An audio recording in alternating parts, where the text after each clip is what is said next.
Muito bem, muito bem.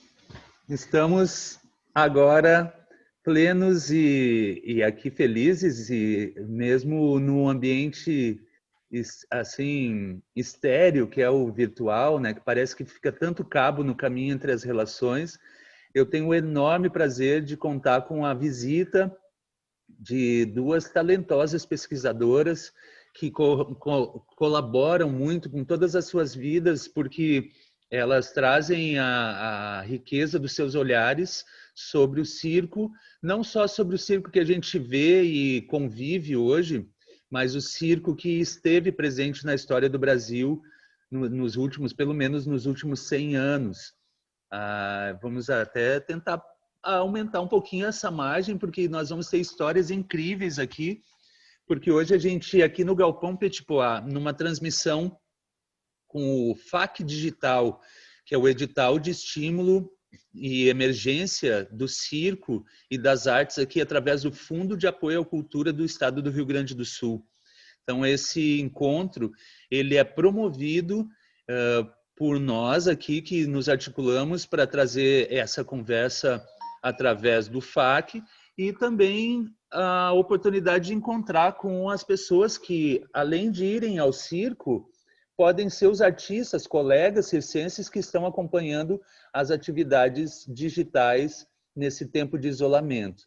E para conversar com a gente hoje aqui no Galpão Petipoá, nós trouxemos, e é com enorme prazer que eu apresento a Hermínia Silva e a Lara Roxo, o encontro de gerações, o encontro de olhares, o encontro de duas mulheres comprometidas, sensíveis e também profundas nos seus olhares, porque dedicam as suas vidas a isso. Então, eu quero já trazer para vocês a Hermínia para dar um salve aqui. Bom dia, boa tarde, boa noite, viu, Hermínia? Porque na internet a gente não sabe que horas as pessoas vão nos ver. Então, boa noite, bem-vinda ao Competipoá. É um prazer enorme contar com a tua participação nessa transmissão. Boa lembrança de dar bom dia, boa tarde, boa noite para todos e todas e todos. Primeiro, agradecer demais esse privilégio da gente estar podendo realizar isso. Meu nome é Hermínia Silva, sou doutora em História pela Unicamp, mas também sou a 4ª geração circense no Brasil, mas não virei artista e entrei pela porta dos fundos e fiz... comecei na década de 80 pesquisa sobre as histórias de circo, pelo menos da minha família, e foi ampliando. Prestei vestibular de novo, entrei para História e fiz mestrado e doutorado.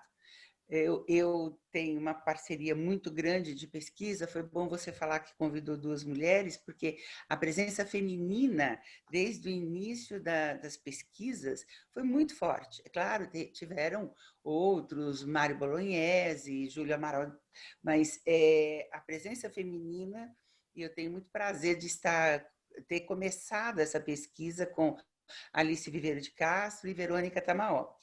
Nós somos chamadas de as donzelas da pesquisa. Você pode pôr aí a capa de um cordel, mas também somos chamadas, nós nos chamamos a partir do que a Alice inventou de algum lugar, mas a gente acha que é da Alice, que são as acróbatas mentais. E aí o último título nosso foi as donzelas, as damas do circo, as damas da pesquisa. Então, é um prazer muito grande estar aqui e compartilhando esse debate com a Lara, que, sim, é uma mulher pesquisadora incrível e artista também. E essas coisas, quando se casam, são fantásticas. Obrigada, Benhu, pelo convite. Muito obrigado por ter topado estar com a gente, Hermínia. E já já a gente traz as imagens das donzelas do circo, que também conhecidas como acróbatas das ideias, são muito bem Mentais, acróbatas mentais. mentais. Então essa denominação ela funciona muito bem para vocês, porque vocês estão sempre exercitando e sempre dando piruetas em torno das memórias, né? E dando grandes saltos mortais, porque nós estamos sempre no arame, né? A vida nos conduz desse modo, o malabarismo com curiosidades, nossas dúvidas e também nossas informações. Então, a gente está muito feliz de contar contigo aqui, tá, Hermínia? E vamos lá, Lara, conta pra gente.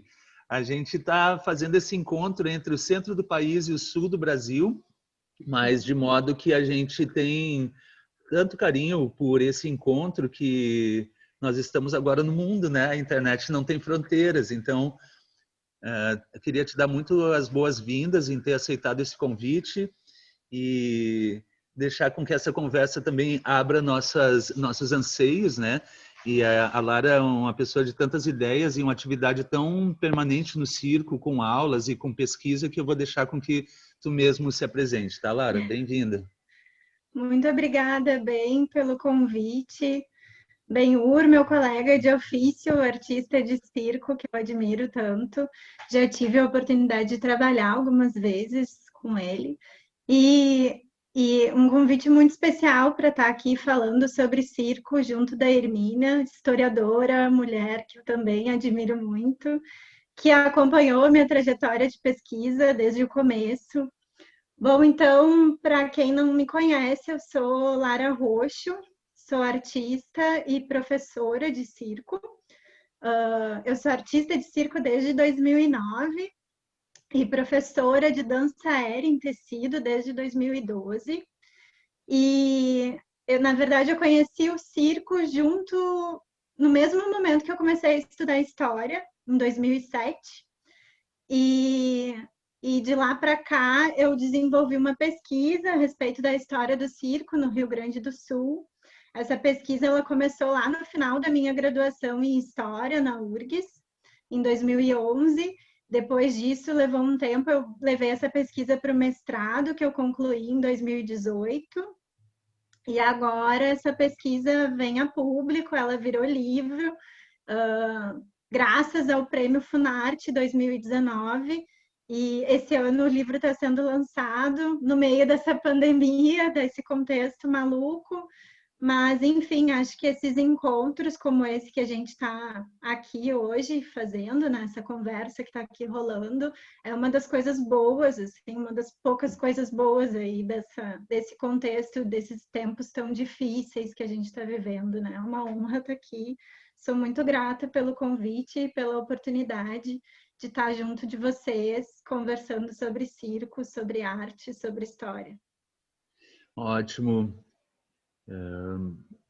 Eu gostaria de comentar que nossas dificuldades técnicas aqui, elas não vão inibir nossa vontade de conversar e botar nossas ideias para se cruzarem, né? A transversalidade dos olhares, que é o que está se propondo.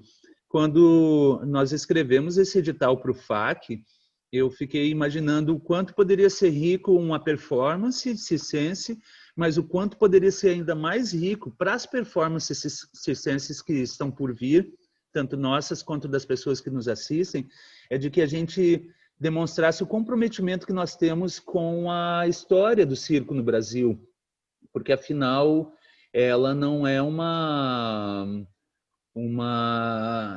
realidade distante, né? Porque as pessoas têm o circo encravado nas suas memórias infantis, na sua memória lúdica, ou foi um vô que nos levou, ou até hoje, quando o circo chega na cidade, nós temos vontade de visitar, porque essa ancestralidade ainda faz parte da nossa rotina.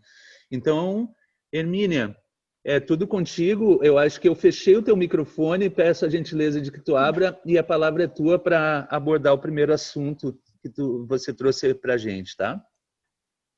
Eu vou apresentar o tema e depois a gente desenvolve mais depois, né? Na realidade, para mim, já desde de 2002, 2003, o meu debate em relação à produção de conceitos das produções da linguagem circense, o meu debate é bem intenso desde essa época. Então, uma das perguntas que eu faço é assim, o que significa ser artista circense em cada período histórico estudado, né? E também, assim, nós somos sujeitos implicados com a arte, em que momento do processo histórico estamos inseridos? tendo em vista a produção artística, cultural e social, de modo geral, e do circo em particular. Assim, para você responder essas perguntas e tentar respondê-las nos seus processos históricos, não dá para você ir fechado com conceitos, porque se vou estudar o chamado passado, né, sobre a produção da linguagem circense, este passado eu vou estudar como um passado vivo, e não um passado morto. Né? Então, quando você olha para 1800, 1880, 1900, 2020, em cada momento histórico desse, há uma total contemporaneidade da produção circense. Era europeia, mas aí vai se constituindo características fortes no Brasil. Então, quando você parte para fazer esse processo histórico, eu não parto para entender esse passado como morto. Ou seja, quando eu vou nesse passado, e para responder essas questões que eu coloquei, você tem que entender que a construção da história das histórias do circo são resultados de história de multidões, múltiplas, polifônicas, polissêmicas, produzidas de forma rizomática. Elas são atravessadas, transversalizadas, incorporadas o tempo inteiro. Então, quando você pensa numa produção, em qualquer período histórico que você vai abranger desse jeito, é impossível, para mim, fazer carimbos de conceitos do que seja um circo, entre aspas, tradicional, entre aspas, novo, entre aspas, contemporâneo. Porque uma brincadeira, que não é brincadeira que eu faço, o meu avô não se chamava tradicional, o meu avô se chamava circense. Então, é esse circense que eu vou estar trabalhando. Aí, essa é a capa da Palestra das Três Donzelas, né? Que é uma capa de um cordel que a Alice achou nos baús da família, do pai, da mãe, e aí ficou a nossa característica. E ela vai ser a nossa convidada, junto com o Zeca Padilha, da transmissão da semana que vem, Emília. Eu sei. Aí você mostra de novo as Três Donzelas. Mostra, sim. Então, quando você trabalha nesse sentido, você tem que entender que os processos históricos, eles são produzidos por multidão de anônimos, que produziu uma forma de espetáculo que se denominou circo. Ele foi, a cada momento de produção do processo histórico circense, e a cada momento os corpos artísticos, que são em si multidões, eles são herdeiros de outras multidões. Nada acontece do nada. Então, nada se cria do nada. Então, são corpos que têm marcas de multidões de anônimos antes dos artistas se constituírem em qualquer período histórico. Eu vou parar por aqui, depois a gente volta. Obrigada. Agora é contigo, Lara, porque essa costura é uma costura natural para a gente, né? Sob a fala da Hermínia, mas partindo também para o teu olhar sobre essa transversalidade. Vamos lá, então. Eu vou fazer um gancho com isso que a Hermínia, um pouco com o que a Hermínia falou agora. No meu trabalho de pesquisa sobre a história do circo, eu falo um pouco sobre essa noção de passado, né? A maioria das pessoas tem uma ideia de que estudar história, principalmente essa história muito recuada, assim, história do circo no século XIX, é como se a gente abrisse a porta de um museu e olhasse uma exposição, né, que está lá morta. Né?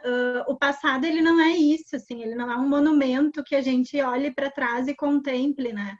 Muito pelo contrário, assim, o nosso fazer na contemporaneidade, o presente, é um território que está atravessado pelo passado e por projeções de futuro, né? Então, quando a gente pesquisa a história do circo, ainda que num período tão recuado, assim como o final do século XIX, início do século XX, a gente está falando do nosso fazer hoje também, né? Porque a gente arrasta uma herança que foi construída por uma série de pessoas, aí, por uma série de trabalhadores das artes circenses e o que eles construíram atravessa o nosso fazer hoje. Então, bom, a minha pesquisa, ela versa a respeito do Albano Pereira, que foi um artista, como tantos outros da sua época, um artista múltiplo, circense e empresário. O Albano nasceu em Portugal em 1839 e ele, junto da sua família, junto da esposa, principalmente Juanita Pereira, a mulher com a cintura mais fina do mundo, segundo consta nos autos, ele, junto da sua família, circulou aí, integrou várias companhias, várias grandes companhias circenses, trabalhou em muitos lugares do mundo, mas o que nos interessa é que em 1871, integrando o Circo Chiarini, ele visita Porto Alegre. E aí decorre daí o interesse desse empresário na cidade. E 4 anos depois, em 1875, Albano retorna a Porto Alegre com a sua esposa, com a sua família, e constrói aqui um circo estável, algo que não era muito comum no contexto brasileiro, mas era comum no contexto europeu, né? Circos com estruturas estáveis. Bom, aí, no decorrer dessa minha pesquisa, eu apresento, na verdade, 4 empreendimentos que o Albano dirigiu, não só em Porto Alegre, mas também na cidade de Rio Grande, 2 cidades portuárias, né, da província do Rio Grande do Sul. Agora aí está sendo projetada a imagem do Circo Universal, né? 2 empreendimentos do Albano, o Circo Universal, na verdade, ele foi construído na praça, onde hoje é a Praça 15, né, um lugar bem importante, aí, cartão postal da cidade de Porto Alegre, capital da província do Rio Grande do Sul. E ao mesmo tempo, simultaneamente, ele constrói o Anfiteatro Albano Pereira na cidade de Rio Grande, também numa praça municipal. E aí, nas 2 cidades, se dá mais ou menos o mesmo processo, né? O Albano é um empresário que, com um capital privado, ele pede licença para construir um empreendimento num local, num espaço público, né? Dessas 2 cidades, tanto Porto Alegre quanto Rio Grande. E disso decorre que existe um contrato entre o empresário circense e a municipalidade. Esse contrato tem um prazo de vigência e o Albano extrapola esse prazo de vigência, né, que era de 1 ano. Então, esses circos estáveis, eles permanecem funcionando em praça pública durante cerca de 3, 4 anos. E depois de longo processo judicial, o Albano é obrigado a remover esses espaços culturais e ele acaba optando por um novo empreendimento, que é a construção de politeamas, ou teatros de variedades, né? E aí não mais em terreno público, mas em terreno privado. Então, na verdade, durante a minha pesquisa, eu procurei demonstrar que, assim, detalhes das relações entre o circo enquanto empresa, ocupando o espaço urbano, e como se dá a relação entre o circo e as municipalidades. Então, na verdade, esses espaços estáveis que o Albano construiu tanto em Porto Alegre quanto em Rio Grande, eles vieram a calhar num contexto em que espaços de diversão eram escassos, eram raros nessas 2 cidades, por mais que fossem grandes cidades da província, né? 2 cidades portuárias bastante importantes, assim. Então, eu procuro demonstrar o quanto ele colaborou para a agenda cultural dessas cidades, o quanto o espaço dele sediou não só os espetáculos da companhia dele, mas recebeu visitas de outras companhias, como o próprio Circo Chiarini, entre outros circos. Esses espaços também sediaram atividades culturais das localidades, como bailes de carnaval, etc. Então, eu procuro demonstrar o papel que esses espaços representaram no contexto cultural dessas cidades. E para além disso, eu acho bem importante refletir sobre como se dá, né, ou que lugar o circo tem, ou a arte de rua de maneira mais ampla, no planejamento urbano, né? Porque os circos do Albano Pereira, eles foram removidos dessas praças públicas porque existia um projeto urbanizador em andamento. Um projeto urbanizador que dizia que praça devia ser cercada, devia ter monumentos, chafarizes, canteiros, e não devia ter lá um circo armado, né? Não era esse o tipo de atividade social e cultural que esses projetos previam, né? Não era dessa maneira que o projeto urbanizador gostaria de ver a sociedade nos seus momentos de lazer e diversão, embaixo de uma lona ou dentro de um pavilhão, né? Mas sim caminhando por entre os canteiros, né? Ajardinados, respirando ar puro, umidificado pelos chafarizes e etc. Existe uma concepção de convívio social que está sendo implementada aí e que, de certa maneira, empurra o circo e a arte de rua para fora desses espaços urbanos, né? Então, acho que essa reflexão é muito importante, né? Para se fazer, assim, que lugar tem que lugar ocupa o circo dentro da organização do espaço urbano e que estratégias os circenses vão construindo ao longo da sua trajetória, né, desse processo de consolidação do circo no Brasil, para manter, né, para apresentar os seus espetáculos ocupando teatros e outros espaços, usando estruturas não estáveis, enfim. E Mais ou Lara, menos isso. essas duas imagens que nós usamos na tua fala aqui, a que está agora, era em que local? Isso ali é no centro de Porto Sim, Alegre? eu Na vou Beira do pedir, Guaíba? tu pode mostrar a planta anterior, Benhur, Sim. aquela de 69? Uhum. Na planta de 69 aparece bem o espaço que ocupou o Circo Universal, que apareceu lá nas fotos anteriores, que é, na verdade, o espaço do antigo mercado público, o primeiro mercado que incendiou e depois teve que ser removido, enfim. O Circo Universal ficou localizado bem na área que foi ocupada pelo primeiro mercado público e onde hoje é o chalé da Praça 15. Uau, uau. Um chalé, né? Tem uma construção que foi projetada para venda de bebidas, enfim, e veio a ser construída logo após a remoção do Circo Universal, em 1878. E Lara, tem uma coisa que nos E chamou bastante atenção, era um circo muito grande, né? Na época, absorvia quantas pessoas como público? eu tenho, para não mentir, eu tenho aqui a descrição que foi publicada num jornal da época, Por favor. posso ler ela, na Hum. verdade.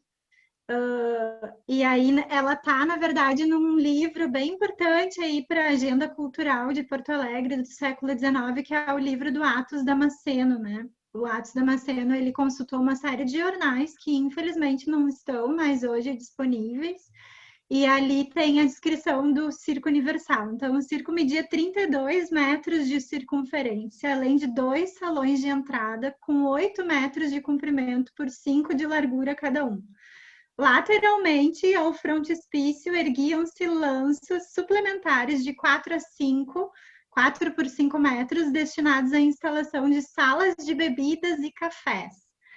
Para a representação de pantomimas, dispunha o circo de um palco colocado do lado oposto à entrada, medindo 10 metros por 7. Contiguamente havia uma cavalariça com capacidade para 30 animais, dispondo de uma entrada para o circo e medindo 30 metros de diâmetro.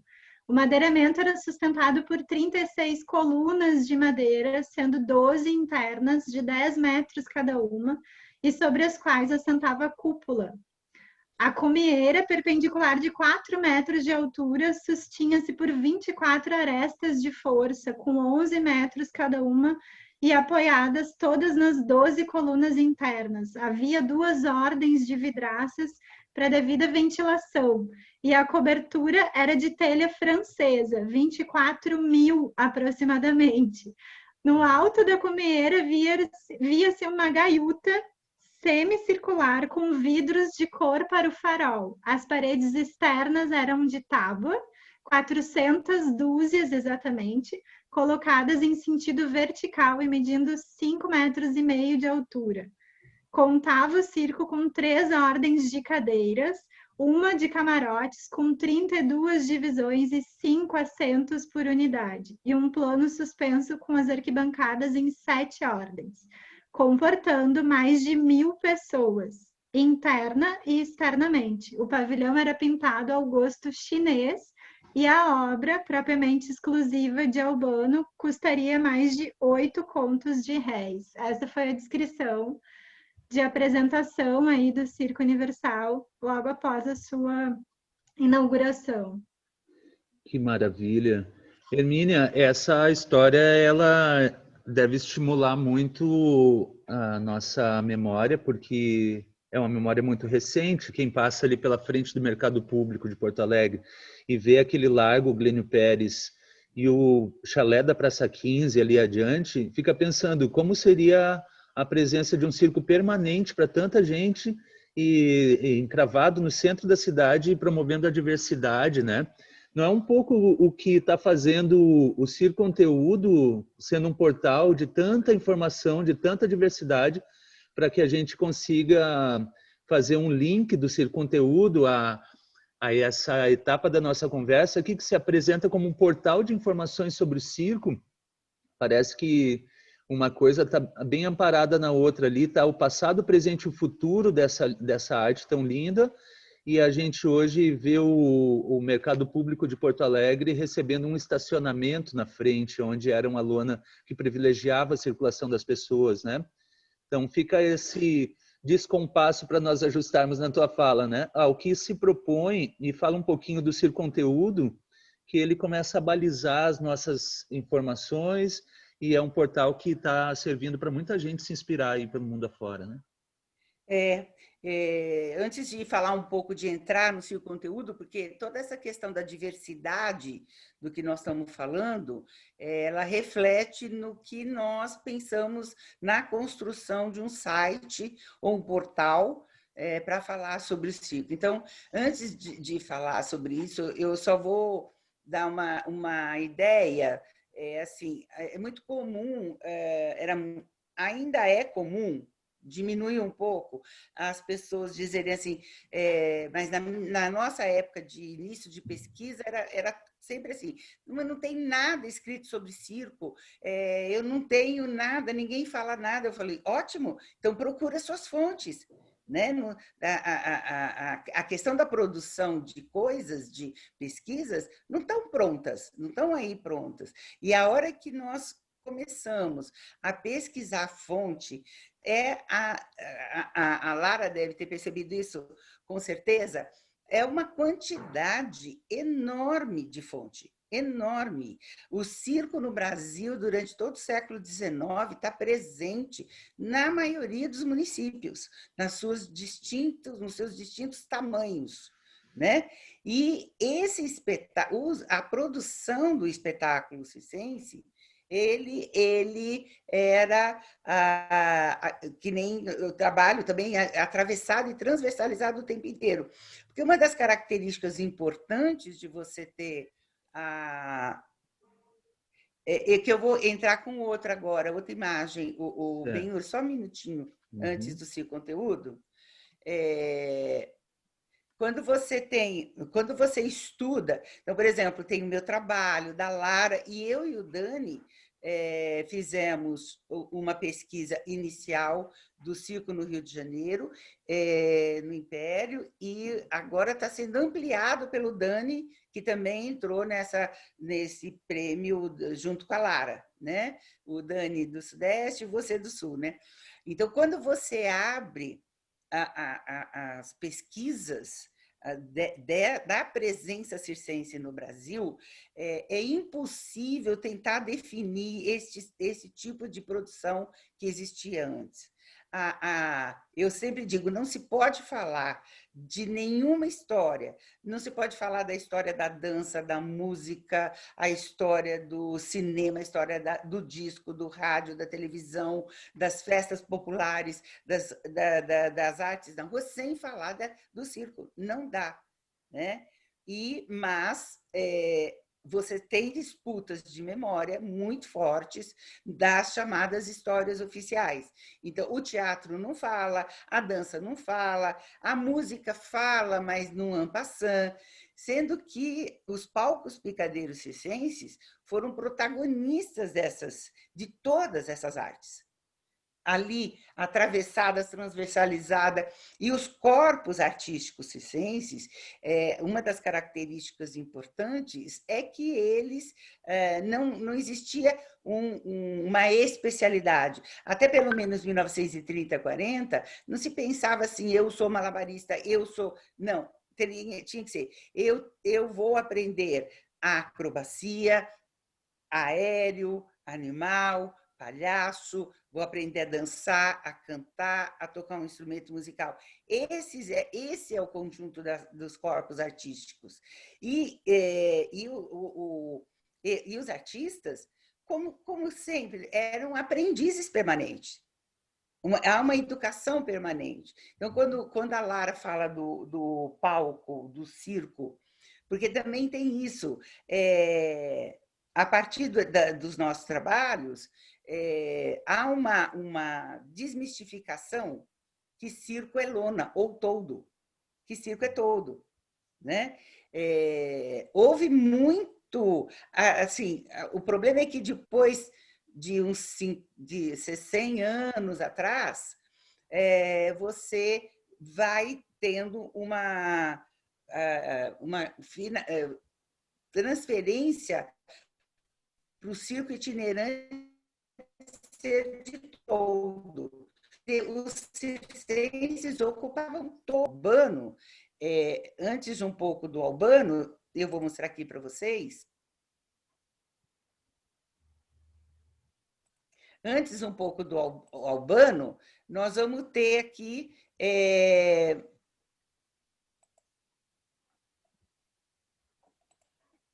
Deixa eu só aumentar. Nós vamos ter aqui o Circo Olímpico da Rua da Guarda Velha, que foi construído no Rio de Janeiro pelo Bartolomeu Correia da Silva, e ele durou até 1934. E é esse edifício aí que tem esse registro que o Dani conseguiu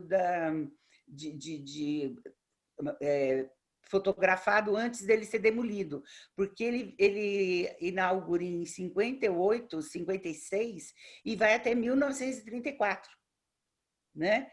E é interessante essa questão do que a Lara fala do urbano, que é o que eu tenho discutido muito, da ocupação do urbano, a complexidade dos saberes circenses sobre várias coisas. Então, eles eram arquitetos, não existia esse nome ainda, mas eles eram construtores, arquitetos, eles fabricavam seus próprios instrumentos, inclusive seus próprios espaços, os toldos, os circos de pavilhão, de madeira, o circo de empanadas. Então, são diversos formatos arquitetônicos circenses, né? E é a complexa o processo que chama fazer a praça circense. O fazer a praça é algo que eu digo que tem até hoje. Vocês, artistas, quando vão se apresentar em algum lugar, principalmente o artista circense, ele tem que saber se é muito quente, se está com chuva, se eu for ao ar livre, se for no teatro, se o teatro comporta determinado tipo de aéreo, se suporta, se não suporta. Então, e em cada lugar desse, o artista tem que se produzir de formas diferentes. Quem está na rua tem que saber como que é na rua, quem está no teatro tem que saber, quem está no circo de todo tem que saber, enfim. Mas a complexa produção do fazer a praça era alguém que ia antes nas cidades, a praça são as cidades, né? Alguém que ia antes na cidade, estudava aquela cidade, tudo, se era época de safra, de intersafra, se era festa, se tinha alguma festa de santo ou festa de qualquer outro tipo de festa, se era por onde passava a população, então, em determinado período, por onde passava a população da zona rural, que vinha para a cidade, se tinha transporte, se não tinha, que tipo de transporte, era de uma riqueza muito grande essa pesquisa que eles faziam. E aí, sempre eles escolhiam um terreno, um lugar, ou a construção, que nem o Albano, que nem o Bartolomeu, a construção de algum lugar fixo, onde a população passava. Depois, quando já tem o ônibus, o carro, e aí a maior parte destes lugares, se você fizer um levantamento, que é o que eu sonho ainda fazer, mas vou deixar para os jovens fazerem. A Lara já começou com Porto Alegre, mas se você estudar os lugares que os circos armavam, em São Paulo, no Largo São Bento, na São João, o Rio de Janeiro, no quadrilátero dos teatros no Rio de Janeiro. Então, se você olhar hoje, por exemplo, no início do século XX, Piolim, o circo do Piolim, montado ali na São João, no Largo do Paissandu, a maioria virou shopping,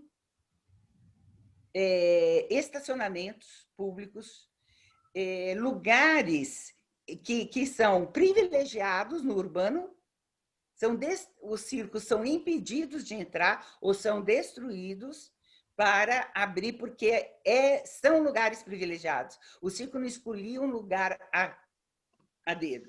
Então, você tem o circo da Guarda Velha, que é interessante porque essa imagem é de 1856. Né? E aí, quando você vê a descrição do circo, é impressionante. Aí, agora, isso tudo é um trabalho de doutorado do Daniel Lopes, que já está disponível no Circo Conteúdo, né? A tese de doutorado dele, mas esse trabalho, quando o Daniel vai costurando o Circo Olímpico da Guarda Velha, ele vai descrevendo o cruzamento que significava um espaço do circo, né, neste lugar. Né? Então, por exemplo, não é à toa que o Albano e se incorpora ao Chiarini. O Chiarini está viajando, o Circo Chiarini está viajando demais no Brasil. Se vocês pegarem o mestrado do Dani, ele tem 7 ou 8 mapas do que o Chiarini faz no Brasil de viagem e para o exterior e volta, e é tudo picada, é tudo ou é rio, ou é transporte de água. O Chiarini vai até Belém do Pará, né? Então, e volta para o Rio de Janeiro, volta para o sul, sudeste, e volta. E essa característica nômade do circo, dos circenses, de incorporar tudo que era linguagem artística. Eles não incorporavam como cópia. Além de trazer os artistas locais nesses espaços, eles aprendiam com eles. Se esses artistas não acompanhassem o circo, eles em outro lugar levavam o que estava se cantando em Porto Alegre, o que estava se dançando em Porto Alegre, o que estava se representando em Porto Alegre, né? E isso era incorporado ao espetáculo e ia viajando com eles, e a cada lugar o caldo destas misturas ia aumentando. Você imagina quando chega em Salvador, por exemplo, que o caldo explode, mas que nem o Tinhorão fala, se não fosse esses artistas e os palhaços cantores, hoje não se conhecia vários ritmos musicais. Né? Porque eles vão fazendo isso e vão produzindo memória. Esse palco picadeiro do Circo Olímpico, eu chamo palco picadeiro, porque era uma mistura de representação com acrobacias e tudo. Esse palco picadeiro do Circo Olímpico é uma ideia que tem do que incrível, da multiplicidade do que o circense pensava ser palco e picadeiro. Então, ele é inaugurado com um circo do próprio Bartolomeu, mas aí o Chiarini ocupa esse espaço, faz uma temporada nesse espaço, vários outros circos, o Dani descreve isso, vários outros companhias circenses se apresentam, mas também companhias teatrais, mas também companhias musicais. Então, você tem... O Albano faz isso, né, Lara? O Albano, no circo dele, faz isso. Então, eles são aprendizes deles mesmos, eles carregam consigo essa capacidade de fazer, de produzir, de criar, né? E eles vão aumentando cada vez mais o nome deles. Então, eles são Companhia Equestre, Ginástica e Mímica. Aí tem, depois, Companhia Equestre, Ginástica, Mímica, coreógrafa, não sei o quê, não sei o quê, não sei o quê, dramática, e os nomes vão aumentando. Eles vão aumentando porque eles são assim, né? Eles eram assim, né? A porosidade da característica do que significava a aprendizagem de formação dos corpos artísticos circenses era aberta, a porosidade era muito grande. Você não encontra hoje uma porosidade entre os circos itinerantes como eram esses circos. Você vai ter essa porosidade nos processos de formações pós-escola de circo, né?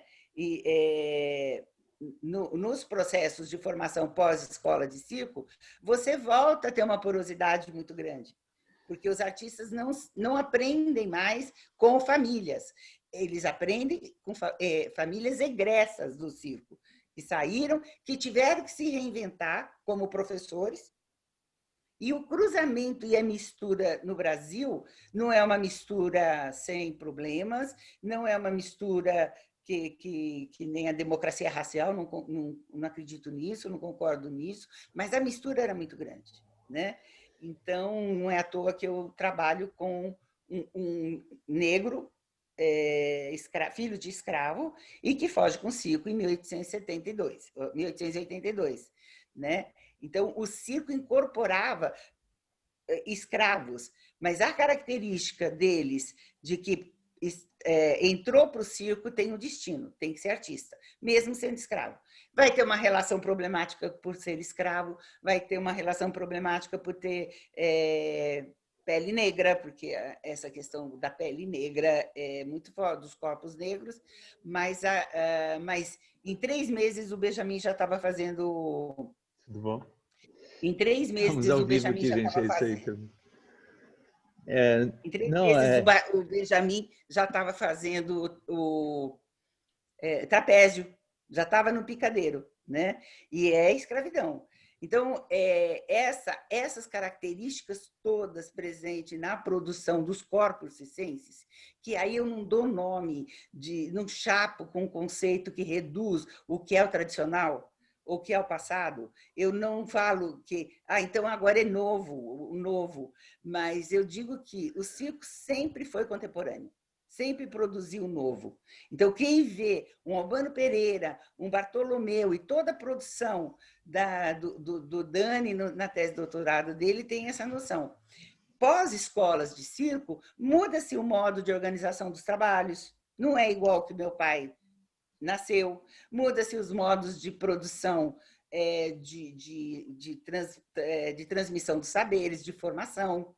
Muda-se, isso daí muda, porque o circo é isso, ele é rizomático, ele vai se produzindo, se constituindo, se autoproduzindo a cada encontro e eles mesmos, os artistas que param com o circo itinerante em São Paulo e Rio de Janeiro, é que vão montar as escolas de circo. E quem vai estudar? E nessa pós-escolas de circo, quem vai estudar são o que eu chamo de novos sujeitos históricos circenses, são aqueles moradores do urbano, né? E que vão produzir outras frentes de trabalho, outros modos de organização de trabalho, vão se formar cooperativas, vão se produzir de diversas formas. Mas se nós olharmos para o que nós estudamos, eu, a Lara, Daniel, todo mundo, a cada momento eles estavam produzindo coisas novas o tempo inteiro. E nesse sentido, sim, é que você tem que dizer que e o circo, só para finalizar, depois eu quero entrar no seu conteúdo, a produção circense, até 1930, antes do disco, os que foram gravar discos já se apresentavam no circo. Antes do rádio, os que foram, que foram fazer rádio já se apresentavam no circo, e o mesmo para televisão. Então, é interessante quando a Lara fala a capacidade do circo urbano, os circos, em geral, eram mais de 3 vezes a capacidade deles do que um teatro. Né? E o circo do Bartolomeu, a capacidade é de quase 6.000 pessoas. Quando o Sarrazani chega no Brasil... Não, o Sarrazani é de 6.000, eu acho que o Bartolomeu é de 3.000, mas é muita coisa. É muita coisa, e era muito lotado. Né? Então, nesse sentido, pós-escolas, com esses processos, como nós achamos que isso tudo é misturado, transversalizado, atravessado, é um rizoma permanente, a gente construiu. Primeiro eu fiz com a Verônica Tamaoki, depois que chamava Pindorama Circos. Né? O Pindorama... o nome era... depois nós mudamos, mas aí a gente incorporou... era eu e ela, mudamos para Circo Conteúdo, e aí ficou só eu, o Daniel e a Giane como donos da marca Circo Conteúdo e somos coordenadores dela. Você pode mostrar agora? A gente precisa só direcionar um pouquinho, Emília, porque nós estamos indo já para o final da nossa transmissão, tá? Porque agora a gente pode conhecer um pouquinho a história do Circo Conteúdo e também falar com a Lara a respeito da montagem que foi feito a partir das ideias do Albano e de um espetáculo que foi construído a partir disso, além da tua obra, né? Fala um pouquinho do Circo Conteúdo para a gente, Emília. O Circo Conteúdo é uma empreitada minha, do Daniel da Giane. Nós não temos patrocinadores, nós não temos ajudantes, é nós e nós. Ele ficou parado durante muito tempo, porque nós não tínhamos condições de mudar a plataforma. Mudamos e agora está legal, está ok. Então, o Circo Conteúdo é uma amostra do que eu, Dani, trabalhamos e de que entendemos que é produção circense. Né? Essa imagem do circo é do meu pai. Ele, quando eu comecei a pesquisa, ele fez esse desenho, e já aí você, pela descrição e desenho, e o que ele vai fazer da descrição das ferragens, da montagem, do que era um circo de todo, você tem uma noção da incorporação tecnológica incrível, e o que nem a Lu Rubra fala, assim, é uma alta tecnologia humana, que nós somos todos. Você pode descer um pouquinho? Então, aí você tem uma produção onde nós mostramos, aí você já viu o livro da Lara, o mestrado da Lara e o doutorado do Dani, está tudo aqui. Nós misturamos todas as linguagens de publicações, de artigos, de espetáculos, nós temos essa linha do tempo, e nós temos colunistas, então a gente tem publicação de trabalhos acadêmicos, e com certeza, um único site, um único portal da América Latina. Eu acho que é até mais que a América Latina, mas eu não vou crescer tanto, que tudo é de graça.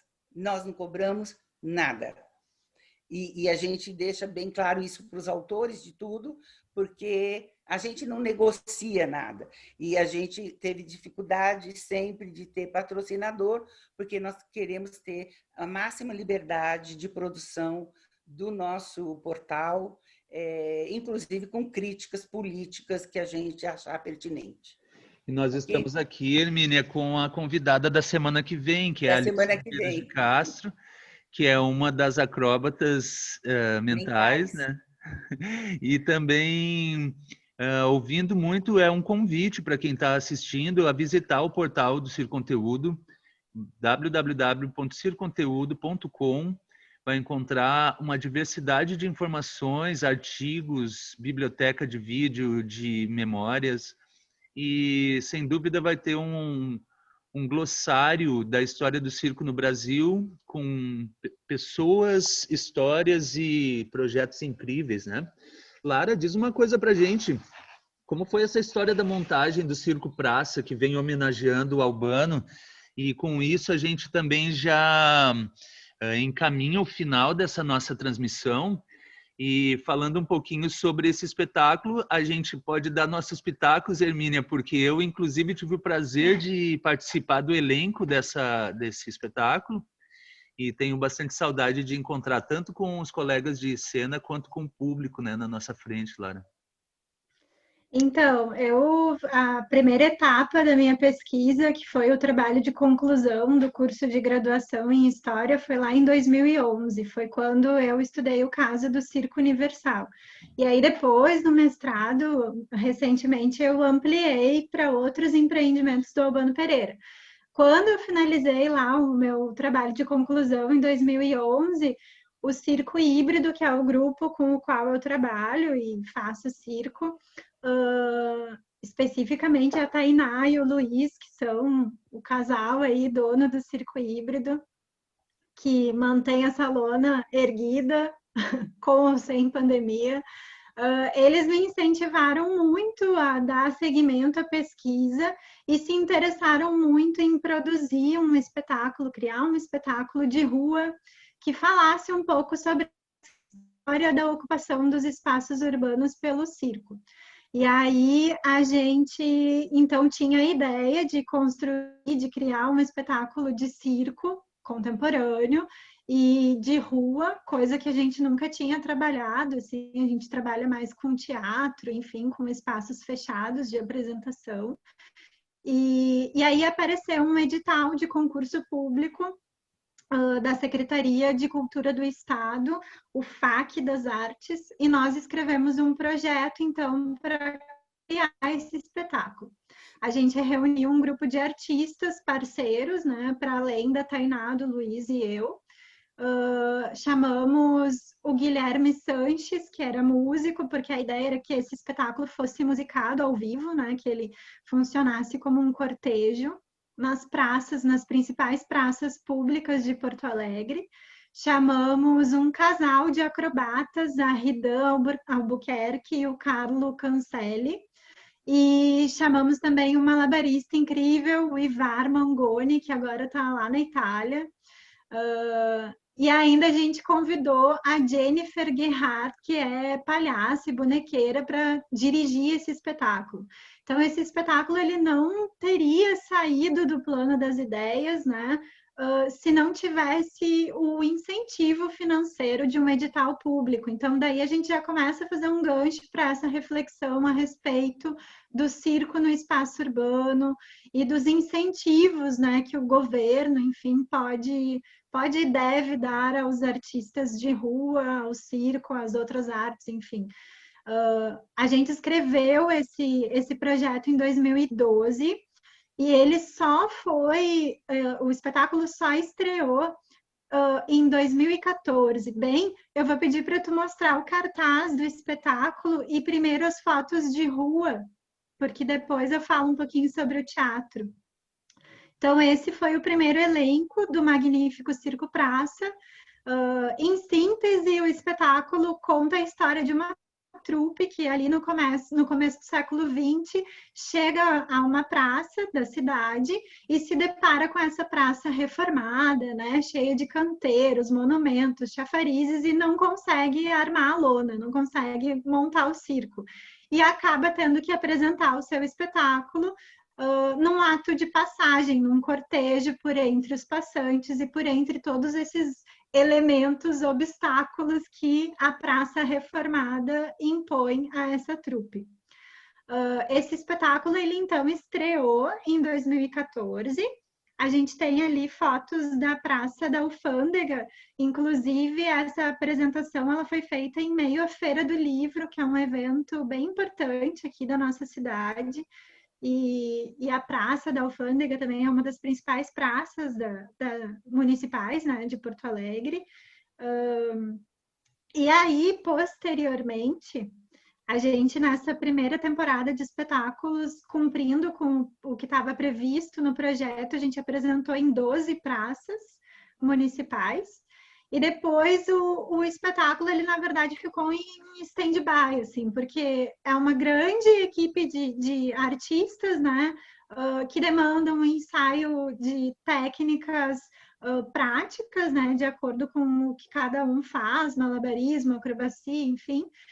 E música, né? Um ensaio musical também. Então, demanda, de certa forma, tempo e também remuneração, né? Cachê, depende tem toda uma estrutura, assim, para botar esse espetáculo em andamento de novo.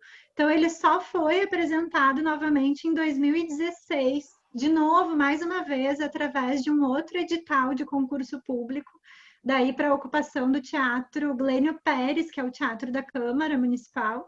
E aí o Ben-Hur fez parte do nosso elenco, né? A gente teve uma alteração no elenco, saiu o casal de acrobatas, entrou o Ben-Hur, e foi um processo incrível.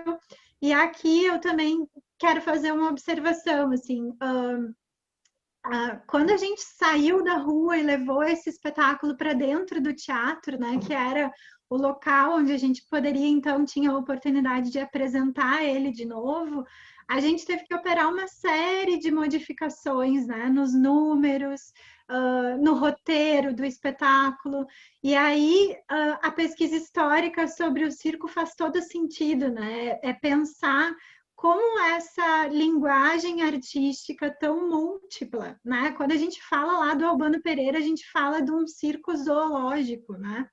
Então, esse circo que ficou, essa estrutura que o Albano construiu, ela não é uma estrutura que qualquer, né? É uma estrutura que comporta números aéreos, trapézio, corda, ela comporta a presença de um número de animais muito grandes, animais de grande porte, né?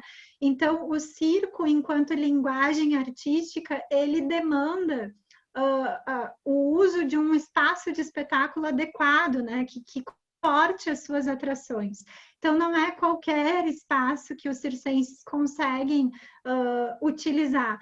Muito embora, ao longo da sua história, eles tenham se adaptado, assim como nós, do circo híbrido, saímos da rua e levamos o espetáculo para dentro de um teatro e fizemos as devidas modificações, né? Mas eu fico pensando assim, no quanto estudar a história do circo é fundamental para o nosso fazer artístico hoje, né? O quanto essa história, essas práticas ainda estão presentes no nosso ofício. É maravilhoso poder trocar uma ideia assim. Eu acho que a gente tinha que ampliar um pouco a frequência desses nossos encontros, né? Porque, como falava a Hermínia ontem, existe um paradoxo do isolamento, né? As pessoas despertaram pela necessidade de estarem próximas e estão mais conectadas virtualmente, muitas vezes, do que já estiveram, mesmo durante a pandemia. Então, desse modo, eu gostaria de também demonstrar nosso respeito e nossa reverência aos 136 mil mortos que o Brasil já encara por conta desse vírus, e com todo o nosso respeito, nossa consideração à dor, à perda e às angústias que cada um tem, nós tentamos manter nosso espírito e nossa mente ativa, trazendo as ideias do circo aqui para um debate. Então, desse modo, eu gostaria de agradecer a presença de vocês duas e irmos para as considerações finais, sem antes lembrar que na semana que vem nós teremos mais um episódio desses encontros, trazendo a pesquisadora Alice Viveiros de Castro e o Zeca Padilha, mantendo a essência desse encontro, que é um pesquisador do centro do país com um pesquisador regional, trocando ideias e aproximando, estreitando as informações e os laços para que as nossas raízes com o circo e a arte popular brasileira possa estar cada vez mais profunda e mais sólida, nos oferecendo alimentos para que a gente não desista do picadeiro nunca, né? Hermínia, considerações finais, por favor. Eu tenho pautado muito quando fala do circo hoje nessa discussão, também reverenciar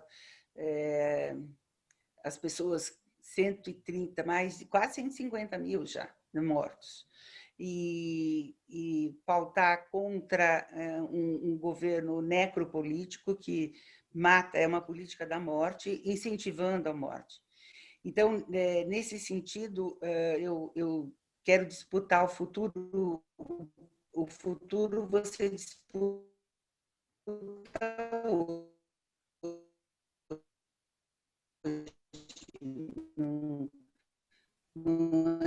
Não vai esperar. E tenha políticas públicas para o circo, e não só editais. Editais excluem. Que os circos itinerantes de lona sejam mais porosos, trazer para uma relação com o seu território, com o território. Que se amplie as políticas públicas para escolas de circo, para circo social, e que os grupos autodidatas, autônomos, possam se apresentar nas praças, nas ruas, sem controle policial, e que amplie também as políticas públicas para a diversidade de grupos que existem aí hoje. Eu acho que esses debates também, trazendo a história, trazendo essas pesquisas, esses debates estão favorecendo a gente fazer essa discussão também. Obrigada, Benhur. Obrigada, Lara. Muito obrigado por ter aceitado o convite, Hermínia. A gente quer ter nossos ouvidos arregaçados a te escutar sempre para que a gente continue aprendendo com essa história maravilhosa que você e sua família toda construíram. É muito inspiradora para todos nós. Lara, considerações finais? Bom, eu acho que eu sou muito grata por fazer desse encontro, por ter recebido esse convite. Acho que as minhas considerações finais giram em torno da necessidade de que a gente siga estudando circo, né? Como eu falo assim, como artista e como historiadora também, né?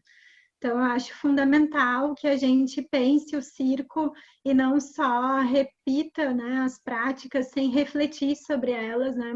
Acho fundamental que a gente estude a história do circo, que a gente estude as técnicas circenses, que a gente tenha mais encontros como esse para conversar sobre os trabalhos, sejam eles acadêmicos ou não, né? Isso é o que menos interessa, assim, o que interessa mesmo é o diálogo e os frutos desses diálogos.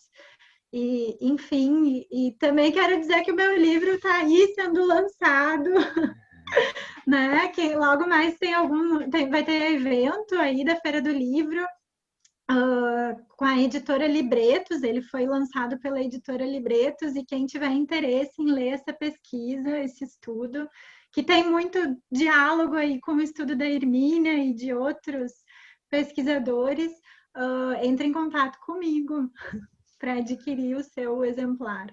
Só reforçando, então, para entrar em contato com você, que a gente já publicou o livro no Circo Conteúdo, e também o contato da Lara, para quem quiser comprar diretamente com ela. Isso. Exato. Muito obrigada, Hermínia. Obrigada, Benhur. Muito obrigado por vocês terem topado essa conversa. Foi uma conversa muito agradável. E para encontrarmos a Hermínia, a gente já sabe, né? No Circo Conteúdo, tem ali os contatos. E para te encontrar, Lara, dá o teu endereço de Instagram e também aonde pode se assistir o Circo Praça, porque vai ter um debate comentado em seguida, né? Sim. Então, eu trabalho com o grupo Circo Híbrido. Então, tem o site www.circohíbrido.com.br. Lá tem meu contato profissional. Tem lá os links dos espetáculos, não só do Magnífico Circo Praça, produção desse grupo, que já tem aí mais de 10 anos de existência e de história, de trajetória e produções. Benhur é nosso parceiro, conhece bem esse trabalho. E meu Instagram é lara.roxo, Lá eu divulgo também, tem algumas informações sobre o livro e logo mais deve ter informação sobre o lançamento virtual do livro e como adquirir e tudo mais. Então, agradeço imensamente vocês terem topado esse encontro e estimular que a gente continue próximos mesmo à distância, tá?